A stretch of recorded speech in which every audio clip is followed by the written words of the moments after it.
ಕಾಶಿನಾಥ್, ನನ್ ಖುಷಿ ಆಯ್ತು ನಿನ್ ಕೆಲ್ಸ ನೋಡಿ. ನಿನಗ್ ಬಿ ಖುಷಿ ಆಗ್ಬೇಕು ಇದು ಕೇಳಿ.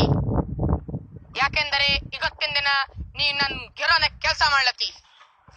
ಇದು ಕಿಸಾನನ್ ಕೈಯದ ಸುಳಿ ಮನೆ. ಕಬ್ಬಿಣ ಪಿಗ್ಲಾಸಿ ಆಕಾರ ತಗೊಂಡಿದೆ.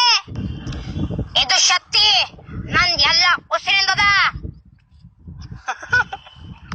ನನಗ್ ಯಾರ್ದ್ ಬಿ ರೊಕ್ಕ ಇಡಲ್ ನಳ್ಳಗಾಗಲ್ದ.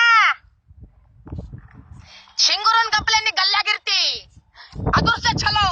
ನೀ ನನ್ ಸಂಗದ ಬಾ, ನನ್ ಸಂಗದ ಕೆಲ್ಸ ಮಾಡ್ಗಿರಿ ಅಂಡಿಕೆ. ಪಿಂಜರದಾಗ ಬಂದಿ ಸಿಂಹ ಬಿ ನಾಯಿ ಆಯ್ತನ್ ಸುಳಿಕೆ. ನಿನಗೇನ್ ಬೇಕು? ನಾ ಬಿ ನಿನ್ ನಾಯಿ ಆಗಿರ್ಬೇಕು. ನೀ ಹೇಳಿದ್ರು ಬುಗುಳ್ಳಿ, ನೀ ಹೇಳಿದ್ರು ಕಟ್ಲಿ ರಂಡಿ ಮನೆ. ಹೆಂಗೆ ತಿಳಿ ಮತ್ತೇನ್ ನಂಗ್ ಸಂಗಟ್ ಕೆಲ್ಸ ಮಾಡ್ದೆ ನಿಂದ ಹೆಸರು ಆಯ್ತವೆ ಸುಳಿಕೆ. ನಿಂಗ ಪುರಸ್ಕಾರ ಸಿಗ್ತಾವ, ನಿಂಗ ರೊಕ್ಕ ಸಿಗ್ತಾವ, ಇಜ್ಜತ್